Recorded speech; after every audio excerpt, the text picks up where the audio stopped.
Et si ta famille vivait dans 2 pays différents, sans avoir jamais migré? Et si une frontière traversait ton peuple, ta langue, ton territoire, simplement parce qu'elle a été tracée sur une carte coloniale? En Afrique, c'est la réalité de millions de personnes. Quand les puissances européennes tracent les frontières africaines à la fin du XIXe siècle, elles ne divisent pas seulement des territoires, elles divisent des peuples. Des communautés entières se retrouvent soudain séparées entre plusieurs colonies, puis plusieurs États. Les Somalies, par exemple, sont répartis entre 5 territoires coloniaux: Somalie italienne, Somalie britannique, Éthiopie, Kenya et Djibouti. Aujourd'hui encore, le peuple somali vit dans plusieurs pays.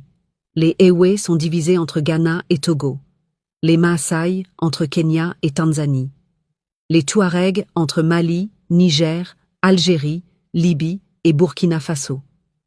Avant la colonisation, ces peuples circulaient librement sur leur territoire. Routes pastorales, réseaux commerciaux, alliances politiques traversèrent l'espace sans frontières rigides.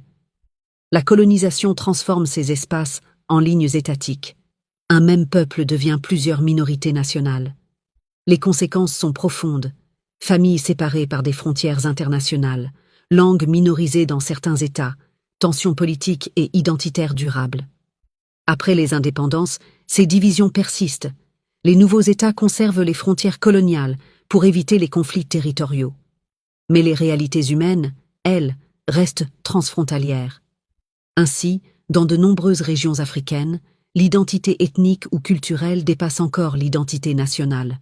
On peut être Maasai avant d'être Kenyan ou Tanzanien, Ewe avant d'être Ghanéenne ou Togolais, Touareg avant d'être Malien ou Nigérien. Ces situations ne sont pas des anomalies. Elles sont l'héritage direct du partage colonial. La Gambie elle-même est née de cette logique, une frontière tracée sur un fleuve, séparant un même espace humain sénégambien. L'Afrique contemporaine n'est pas seulement composée d'États, elle est aussi composée de peuples fragmentés par des frontières héritées. Si tu veux la partie 6, sur les frontières coloniales qui causent encore des conflits aujourd'hui, écris conflits en commentaire.